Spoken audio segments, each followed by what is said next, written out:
Vanguarda, esta línia d'art, esta poètica que es planteja convertir l'objecte encontrat en un valor poètic de reflexió artística i que apareix en els anys 30 és ja antic. Diríem que aquesta forma de fer art no la inaugura, perteneix a una cultura especialment europea, d'una manera d'abordar la realització artística.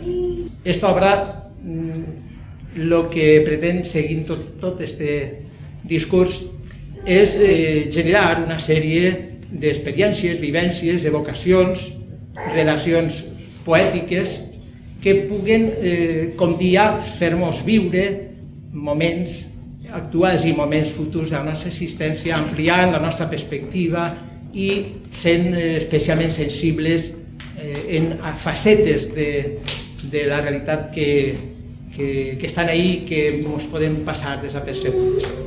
I que tota aquesta proposta siga una contribució al vostre sentir, pensar i manera d'emocionar-se. Gràcies.